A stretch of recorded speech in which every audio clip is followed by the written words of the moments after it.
दर्पण नमस्कार, स्वागत है आप सभी का प्रातः दर्पण न्यूज में। दर्शकों, आज हमारे साथ इस वक्त मौजूद हैं एक पहल पाठशाला के संस्थापक और अध्यक्ष मनीष राय जी।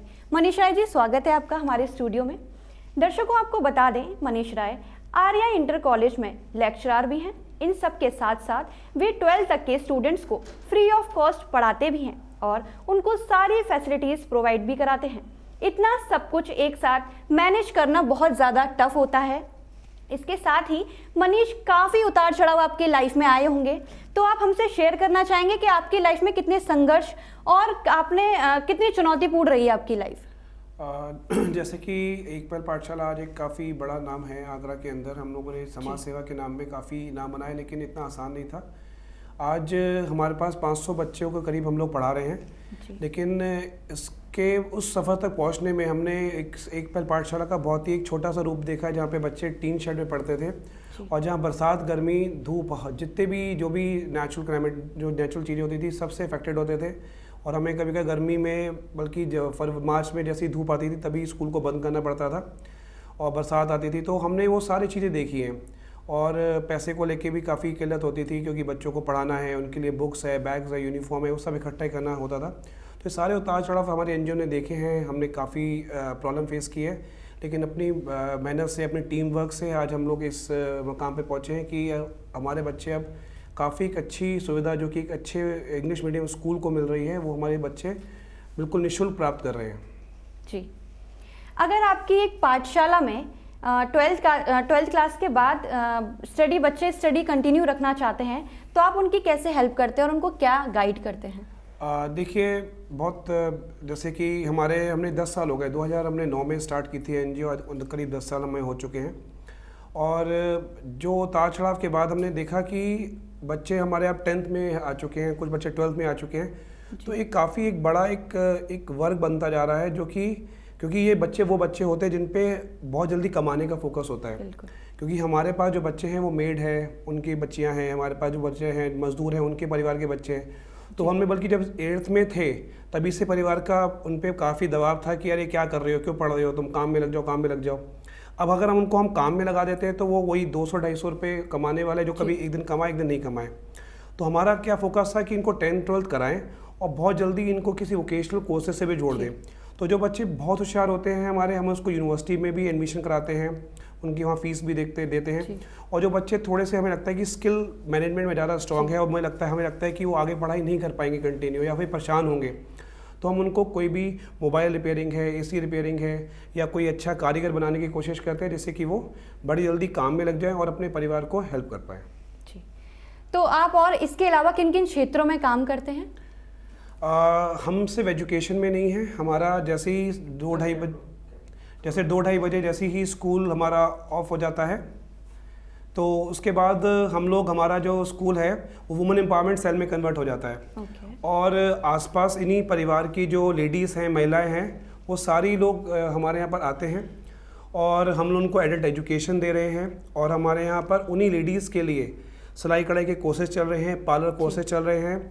और अभी हमने एक नया चीज़ हमने चालू की, थैले बनाने का काम चालू किया। कोविड के अंदर हमने मास्क बनाने का काम चालू किया, तो हम उनको एम्प्लॉयमेंट भी जनरेट कर रहे हैं। और बहुत जल्दी हम लोग चाह रहे हैं कि एक ऐसी इंडस्ट्री, एक ऐसा एक काम भी आ जाए जो कि रेगुलर मिले।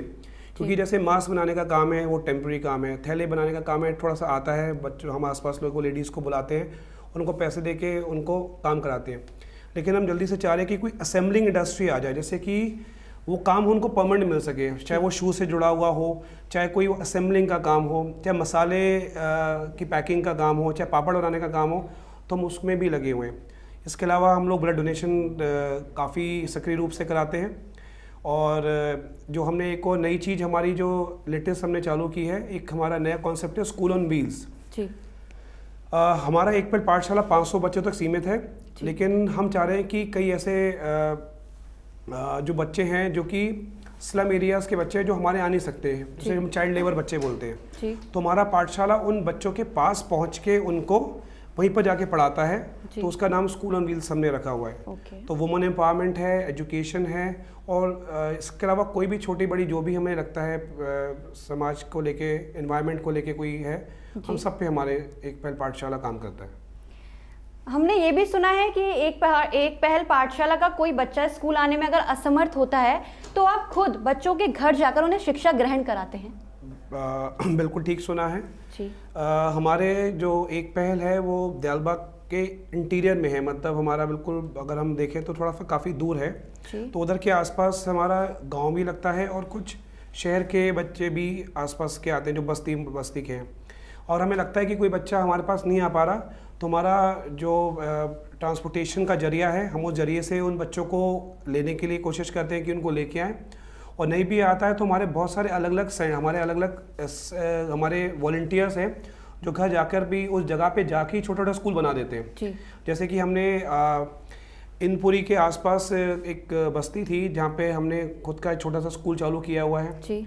एक हमने दयालबाग के अंदर इंटीरियर में 1-2 स्कूल चालू किए हैं, गांव में स्कूल चालू किए हैं, तो हम लोग खुद जाकर भी वहाँ पर सेल्फ सेंटर्स बना के हम लोग एजुकेशन प्रोवाइड करते हैं। मनीष जी, आपको ये एक पहल की प्रेरणा किसने दी, मतलब आपको किससे ये प्रेरणा मिलती है?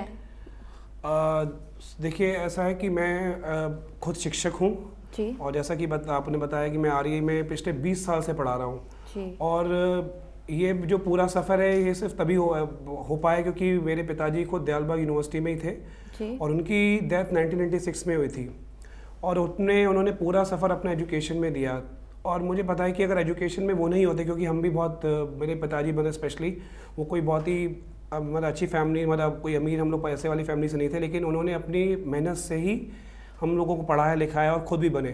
तो फाइनली जो मेरे को एक दिमाग में था कि सिर्फ एजुकेशन ही एक ऐसा जरिया होता है जिससे जो कि सारी चीज़ों को दूर करता है, सारी बुराइयों को दूर करता है जी। तो मेरा मन था कि एक छोटा सा पैसा स्कूल बनाना है जो कि बच्चों को एजुकेशन दे पाए। तो वो मेरा सपना 2000 जब से उनकी डेथ थी उसके बाद से था, लेकिन 2009 में पूर्ति हो पाई इस सपने की। तो मेरे पिताजी इसकी प्रेरणा है और मैं उन्हीं की ही जो है उनकी कदमों पर चलने की कोशिश करता हूँ। हमने सुना है कि आपका एक कमरा अवार्ड्स और मेडल से भरा हुआ है। हाँ जी बिल्कुल, क्योंकि आप जब आए थे सही बात है, भरा हुआ है। उसको वो एक्चुअली क्या है कि जो भी हमारी टीम ने और हमने काम किया है, 10 साल हम लोगों को इस आगरा शहर में हो गए और हमने हर क्षेत्र में काम किया है, एजुकेशन में भी काम किया है और वुमेन एम्पावरमेंट में भी काम किया है।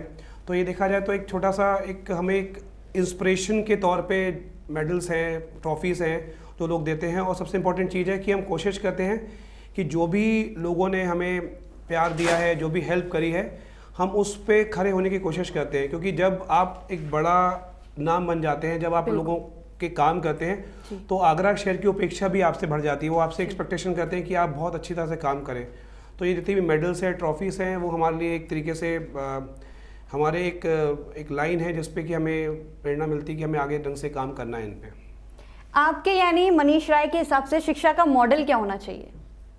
आज की तारीख में शिक्षा का मॉडल जो मैं मानता हूँ कि शिक्षा, जैसे कि अभी गवर्नमेंट ने भी पॉलिसी चेंज करी है, हमने 10th और 12th बोर्ड को हम लोग समीक्षा कर रहे हैं कि 10th का बोर्ड हटा दिया जाए और 12th का बोर्ड रखा जाए। ऑब्वियसली बात है कि जो पहले की पढ़ाई चल रही थी वो चेंज हो गई है और हमने देखा होगा कि 2 वर्ग बन रहा है आगरा के किसी भी देश में। आगरा इंडिया की बात करें तो 2 वर्ग बन रहा है। एक वर्ग वो होता है जिसकी पढ़ाई बहुत ही औसत स्तर की होती है और एक वो वर्ग होता है जो कि बहुत ही हाई क्लास में पढ़ता है, सब कुछ पढ़ता है, जिसमें हम बात करते हैं बड़े बड़े स्कूल्स हैं, पब्लिक स्कूल हैं।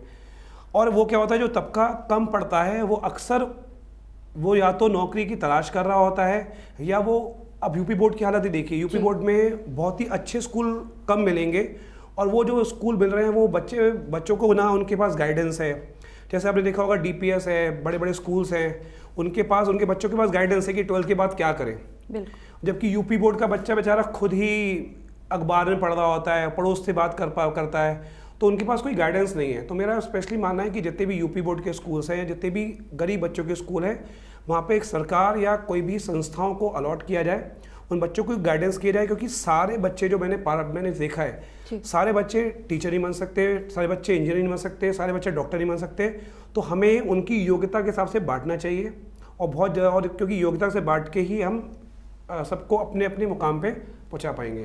अच्छा, इस पाठशाला में दान दाताओं का क्या सहयोग रहा है? बिल्कुल काफ़ी सहयोग रहा है दानदाताओं का। हमने जैसे मैं आपको बताऊं, जब स्टार्टिंग थी तो मैं जैसे बताया था गवर्नमेंट जॉब में हूं, तो उसी की तनख्वाह से मैंने स्टार्ट किया था। लेकिन जब हमने 10 बच्चों से स्टार्ट किया था, आज 500 बच्चों का स्कूल है और हम उनको बुक्स, बैग, यूनिफॉर्म, बल्कि एक टाइम का खाना भी हम लोग उनको दे रहे हैं, मतलब बच्चों को दे रहे हैं। जैसे क्योंकि जितने भी जो बच्चा आता है उनकी मम्मी और पापा सब लोग सुबह सुबह ही काम पे चले जाते हैं, तो हमारी जिम्मेदारी थी कि उनको एक टाइम का खाना तो हम कम से कम खिला के भेजें। तो इस सब के लिए काफ़ी एक अच्छी खासा हमें धनराशि की जरूरत पड़ती है। तो आगरा में हमें काफ़ी अच्छा सपोर्ट मिल रहा है हमें। तो दानदाता काफ़ी इंपॉर्टेंट पार्ट है। और हमने एक और स्कीम चालू की हुई है, एंजल्स फॉर एंजल्स। मतलब इन बच्चों को हम एंजल्स मानते हैं, हम उनके लिए एक एंजल होता है जो दानदाता होता है। तो वो उस बच्चे का पूरा एक अमाउंट, छोटी सी अमाउंट है, वो पूरे साल भर की अमाउंट उन बच्चों को के लिए हमको देता है। और उस बच्चे की पूरे साल की जो भी उसके अचीवमेंट होते हैं, जो उसका काम होता है, वो हम उस दानदाता को उसके मेल के जरिए या व्हाट्सएप के जरिए उसकी पूरी इंफॉर्मेशन देते हैं। तो दानदाता का काफ़ी इंपॉर्टेंट रोल है इसके अंदर। आप हमारे दर्शकों को क्या संदेश देना चाहेंगे? देखिए, बहुत सिंपल सा संदेश है, कोई बहुत बड़ी चीज़ नहीं है। आपने कोविड के टाइम भी देखा होगा कि जितना भी अमीर हो, गरीब हो, इस पूरे सृष्टि ने सबको एक जगह पे ला दिया और वो डर था अपनी ज़िंदगी को बचाना। और हम सब एक ही जगह पे आके खड़े हो गए, चाहे अमीर गरीब सब बराबर हो गए। तो मेरा जो पर्सनल मानना है कि हम लोगों को, अगर हम एनजीओ खोलना कोई बड़ी बात नहीं है, लेकिन एनजीओ का मन का भाव हमारे अंदर होना चाहिए। और कोई भी इंसान है वो खुद में अपने आप में एनजीओ होता है। हम सड़क पे चल रहे हैं, हम किसी की हेल्प कर सकते हैं, वो एनजीओ है। हमें किसी भी जगह गए, हमें एनजीओ का पार्ट होना चाहिए। तो हम सिंपल सी बात है, अच्छा इंसान बनिए और ये सोच के चलिए कि जो भी आप आज काम करेंगे वो आपके लाइफ में आपको लौट के मिलेगा ज़रूर। तो भी अच्छे इंसान बने और भगवान से डरे और अच्छा काम करते रहिए। तो दर्शकों, ये थे हमारे साथ मनीष राय, जिन्होंने लेक्चरर होने के साथ साथ एक पहल पाठशाला की शुरुआत करके उन सभी जरूरतमंदों के जीवन को रोशनी और प्रेरणा दी। इंसानियत आज भी संसार में जीवित है। इसी के साथ मैं आकांक्षा शर्मा आपसे इजाजत चाहूंगी। फिर होगी आप सभी से मुलाकात। तब तक के लिए देखते रहिए प्रातः दर्पण न्यूज। नमस्कार।